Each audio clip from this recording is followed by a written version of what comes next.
Inflation is back. How long will it last? How bad will it get? And most importantly, is your retirement plan inflation proof?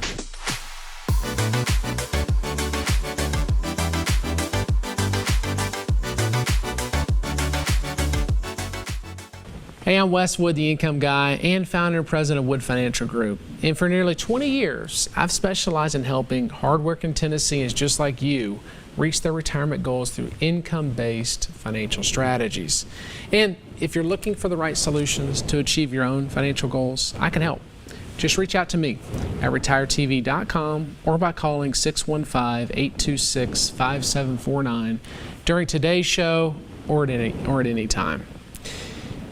Odds are you've been hearing a lot about inflation, even feeling it yourself. And since winter, prices have definitely been rising. They've been rising faster than any time since 2008. And this is according to the Department of Labor. So far, Wall Street seems to have made its peace with inflation. But how long will that last? More importantly, do you have a retirement plan designed to protect you from inflation now and long into the future? And we're going to help answer those questions and more on today's show, the Inflation-Proof Retirement Plan.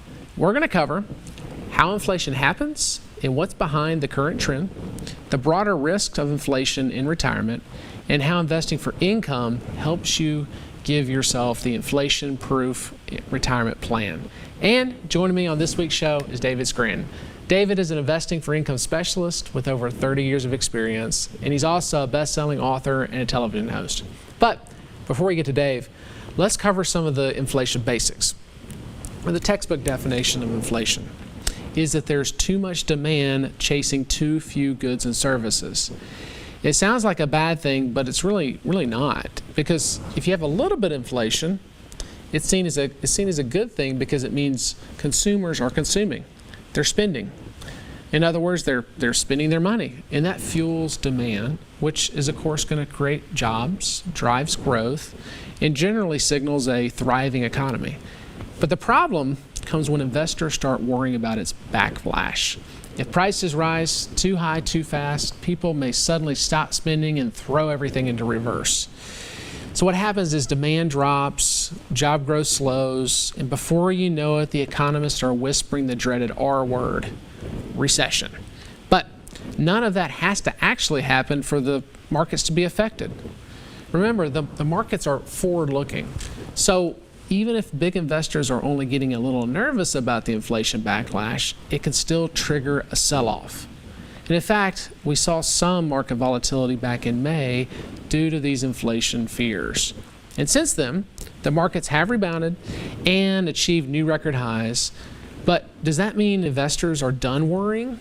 It could be, or it might depend on whether inflation gets worse, which of course is possible. And today, the driving force behind inflation is obvious. We're all cooped up. After a year of forced isolation due to COVID-19, Americans are now eager to spend. And at the same time, many businesses are still slow to fill in the inventory after this pandemic. Others are still short-staffed. And you put all that together and you have too much demand chasing too few goods and services, aka inflation. And regardless of how the current situation plays out, the more important point is inflation is how it's going to affect the economy in reality. It's also one of the most important factors in determining whether your retirement strategy succeeds or fails. And I'm going to talk about that in just a second. But right now, you can learn more by reading my timely report, 7 Risks to Your Retirement. It comes with your free retirement income kit, and you can get one of those by visiting retiretv.com or by calling me at 615-826-5749. But for now, let's welcome David Scranton. He's the founder of Sound Income Strategies and the Retirement Income Store. Hey, Dave, thanks for joining me again. Yeah, of course, Wes. You know, it's funny because if your viewers watch financial news, they hear some analysts saying, oh, this new inflation is permanent. Others think that it's just temporary. Economists call it transitory. But it seems like the stock market is shrugging off. Wall Street is shrugging off any real concerns about inflation because the stock market, in a way, seems to be going up. And And I tend to think that they're right, that it's only temporary. What are your thoughts? It seems like it's probably temporary, which is why, again, the markets are more forward-looking, thinking that we're not in a permanent inflationary environment. But we do need to remember that that may not be the case, because if the Federal Reserve talks about doing some things to stage off inflation, like increasing interest rates or other matters, typically that freaks out the market, especially in the short term. So even though this may look like a shorter term inflation, we need to worry about the long run, especially when it comes to the stock market and really what the Federal Reserve could possibly do.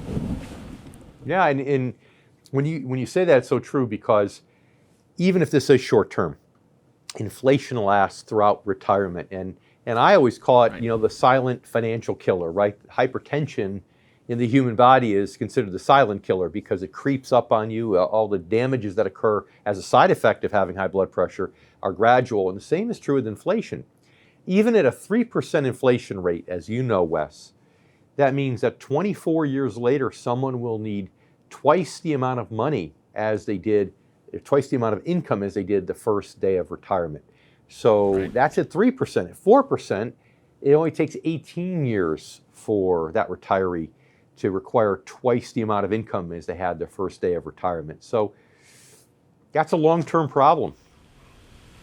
Yeah, it is. And in the numbers you're using, 3 to 4%, we'll talk about that in the next segment coming up. But for a lot of folks that are retired, it's really closer to 5%. And so you're talking about them maybe needing 3 to 4 times as much income as they have today if they live for 30 years in retirement. And when somebody retires at 60, 62, 65, we can't just worry about those first few years. We need to worry about the long term, like 30 years in retirement. Rewind, 30 years ago today, in the 90s, what things cost. You're seeing vehicles have tripled in cost. Just general spending has gone up by more than 3% every single year. And so if we think that maybe, hey, our dollar's going to go kind of far today, well, in 20, 30 years, it may only go up a third of the way that it does. That's right. Yeah. And, some people just bury their heads in the sand. It's too much to think about when they're projecting out 30 years. But I've heard you say so many times, Wes, it's great to hope for the best, providing you plan for the worst. That's right. Plan for the worst and hope for the best. A lot of times advisors out there flip those things around. So as long as we know we got enough income to cover more than our needed expenses now, and we'll talk about that in just a minute, how that can be an incredible inflation hedge.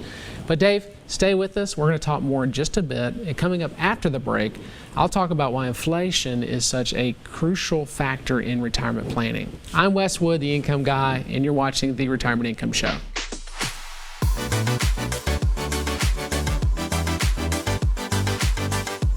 Retirement accounts like 401ks and IRAs are great tools to save for retirement. They offer tax advantages to help keep more money in your pocket. But withdrawing money from your accounts can have a huge impact on your tax liability. Take money from the right account at the right time and you could minimize it.